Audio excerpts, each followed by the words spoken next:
Last day of January, 60 degrees out. Bees are busy. Giving them some pollen substitute. They'll take it back.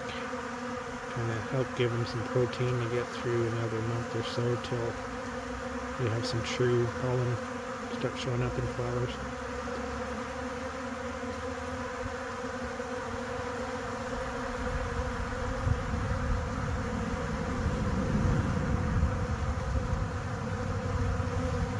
Missed that sound, that's for sure. Love that sound of bees. The Sherman yard, this side. The bees are definitely a buzz.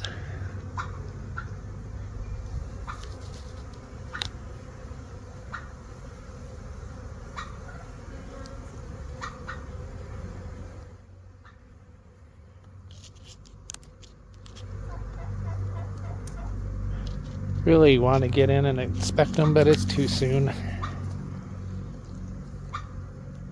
But I'm sure that they are starting to rear some brood because the days are getting longer. That pollen substitute, even though it's a lower nutrition value,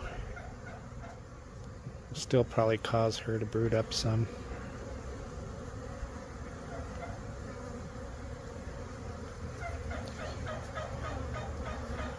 Colony's doing a good job of housekeeping, which is a trait I've been trying to breed for. After a cold snap like we had, bees are going to die. You can see there's a lot of darker bees, so it's the older bees. These colonies have been good about pulling the dead out and keeping their bottom boards clean, which is a good thing to have in a bee colony.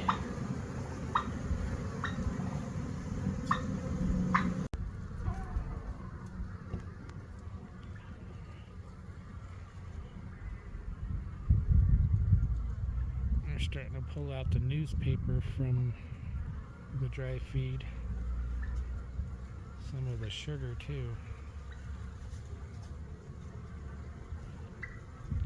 They will do that.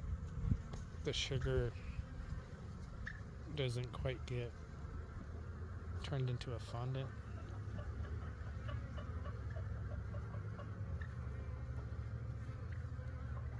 Or it might have fell over the side and down in the frames, and they'll clean that out.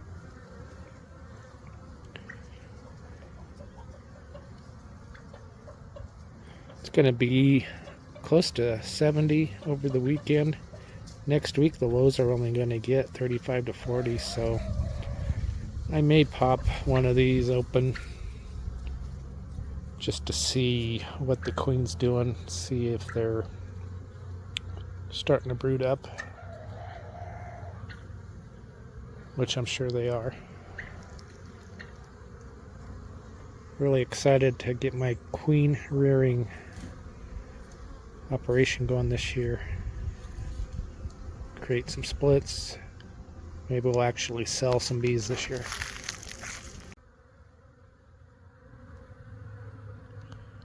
Even over here in my resource yard, or mating yard we'll call it, looking really good. We're only down one hive that sat there.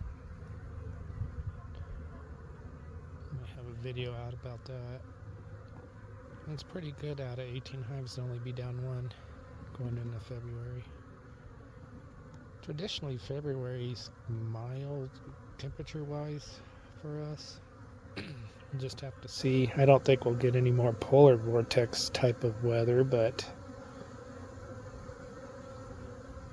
you never know. Seems like most of these though have good population. This is the one I'm really curious about. It went queenless in September, and they pulled some emergency cells, and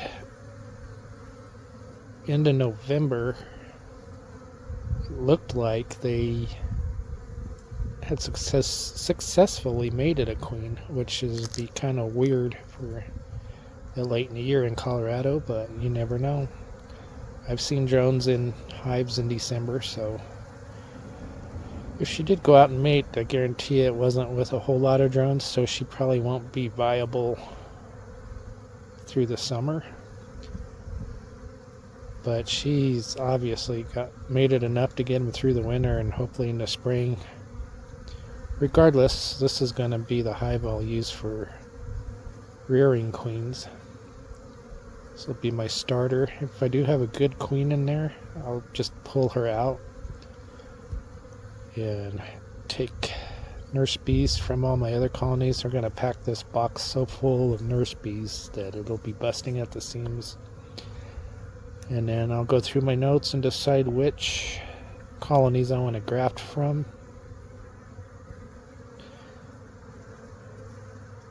See them bringing in that artificial pollen, which